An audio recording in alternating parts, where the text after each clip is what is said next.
Hello, I'm Dr. Paul Martin, here today to talk about the evolving opioid epidemic and what we're seeing on the streets. I've been medical director of a 16-bed detox unit in Asheville for 35 years, and as a result have had a front row seat at the evolving drug crisis in this country. I will let you know that it's real, it's increasingly about fentanyl and other drugs mixed with fentanyl. As you can see by the most recent figures from the CDC, drug overdose deaths have climbed to over 70,000 in 2017 and are reportedly even higher in 2018.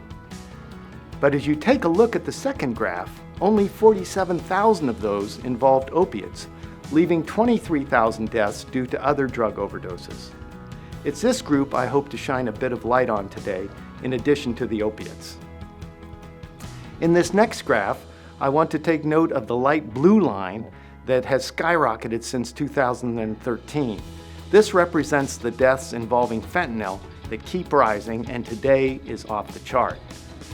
130 people die each day from opioid overdose in the United States, despite rather draconian efforts to address prescribing and despite widespread distribution of Narcan.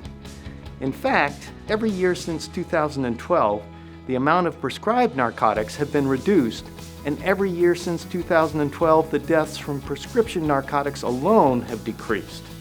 So what's responsible for the climbing death rate from opioids? Well, mixtures of medications, and the primary culprit is fentanyl. Fentanyl mixed with prescription narcotics, fentanyl mixed with non-narcotics, and fentanyl mixed with heroin. Fentanyl is a purely synthetic narcotic that doesn't require sourcing its base from farm-raised opium poppies like heroin. It's cheap and is now being produced in China and in countries south of our border in massive quantities. 1 milligram of fentanyl is equal to 100 milligrams of morphine or 100 milligrams of heroin, called a point of heroin on the street. It costs between $10 and $15 on the street and is snorted, injected, or smoked. Whereas in anesthesia, we might begin with a 1/20th of a milligram. Commonly, 1 milligram is the standard dose on the street. Because of its euphoric effects, it's being added to powdered cocaine, amphetamine, heroin, and even marijuana.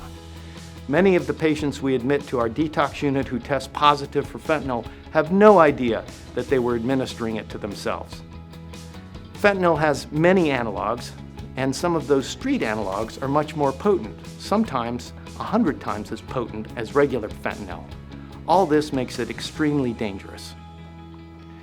Suboxone, buprenorphine naloxone, is now being heavily promoted for outpatient medication-assisted treatment, MAT, by physicians and a variety of mid-level providers as a harm reduction strategy.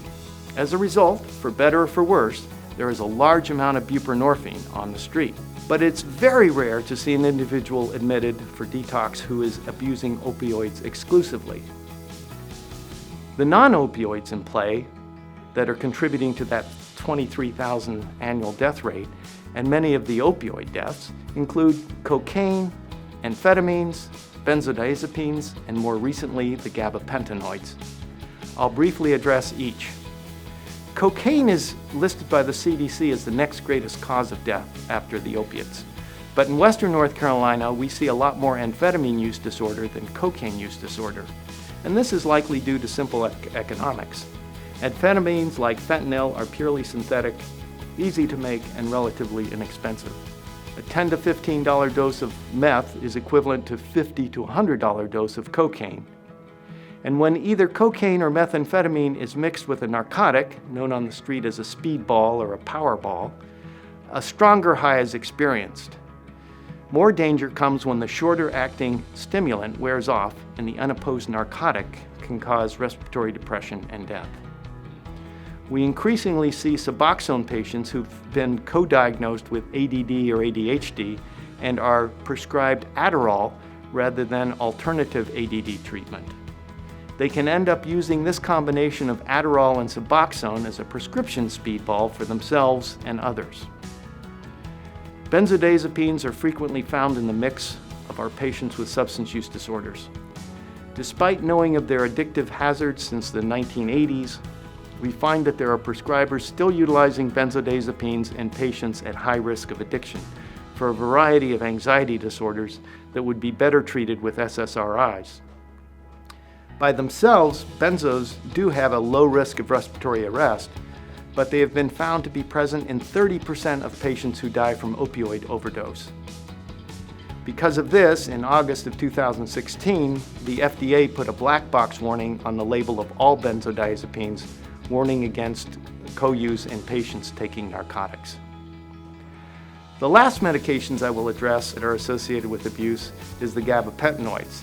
These drugs, like the benzodiazepines, stimulate the GABA receptors, which then inhibit excitatory neurons and depress the nervous system. Medications such as gabapentin, Neurontin, and pregabalin, Lyrica are FDA approved for certain seizure disorders and certain types of neuropathic pain. But widespread off-label use for a variety of anxiety and chronic pain syndromes has led to the realization that these medicines have a real potential for abuse, and especially when used in combination with opiates, may contribute to death from overdose. After witnessing widespread abuse of gabapentin, Kentucky was the first state to classify it as a controlled substance in 2017. Pregabalin has been a controlled substance since its release in 2004. So in summary, the opioid crisis is evolving and increasingly is about fentanyl mixed with other medications. The solution to this crisis ultimately will be the primary prevention of physical and emotional trauma, which leads to self-medication with mood-altering drugs. However, our immediate challenge is to recognize the crisis and get the affected individuals into appropriate levels of treatment.